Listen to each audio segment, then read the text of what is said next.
আজ এই যে ভোর, এই সকাল, এই সকালটার জন্য হাজার হাজার বিজেপি কর্মী প্রাণ দিয়েছে, হাজার হাজার কার্যকর্তা মারা গেছে। তারপর আমরা এই সকাল পেয়েছি, 5ই মের সকাল। এই সকাল জয়ের সকাল, এই সকাল হবে উন্নয়নের সকাল।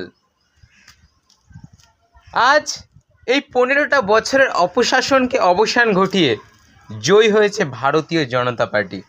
ভারতীয় জনতা পার্টি এই পশ্চিমবঙ্গে প্রথম সরকার করতে চলেছে। এই জয় বাঙালির জয়, এই জয় বাংলার জয়, এই জয় অভয়ের জয়, এই জয় উন্নয়নের জয়। আজ অনেককে অনেক কথা বলতে দেখেছিলাম। অভিষেক ব্যানার্জি কি বলেছিলেন? 4 তারিখের পর কে কোথায় পালায় দেখে নেব। কোথায় অভিষেক ব্যানার্জি? আমি তো দূরবীন দিয়েও খুঁজে পাচ্ছি না। একবার এসেছিল নিউজে, তার গায়ে আবার কে থুতু মেরে দিয়েছে। হায় হায় হায়, এ কি? সে কি ছিল, কি সর্বভারতীয় সাধারণ সম্পাদক না কি একটা ছিল না?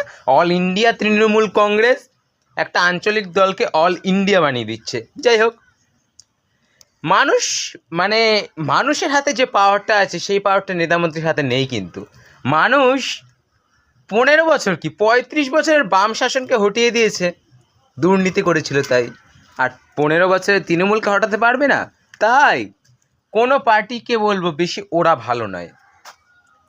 সুশাসন বজায় রাখো, তাহলে তুমি 15 বছর কেন 100 বছরও ক্ষমতায় থাকতে পারবে, যদি ঠিকঠাক সরকার তোমরা চালনা করতে পারো।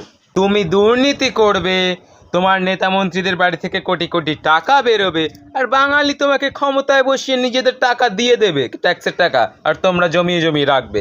এটা তো বাঙালি করবে না, তাই দিয়েছে চেঞ্জ করে। একটা কথা বলি, কোনোদিন ফ্যামিলির টান টানতে নেই। রাজনীতি মানুষের কাজ করতে এসেছিলেন আপনারা, তা নয় ভাইপোকে মুখ্যমন্ত্রী বানাবে। মানে কি ফ্যামিলি রাজনীতি করে এরা? এটা পছন্দ নয় আমার। রাজনীতি জনগণের উন্নয়ন করার জন্য, নিজের ফ্যামিলির উন্নয়ন করার জন্য নয়।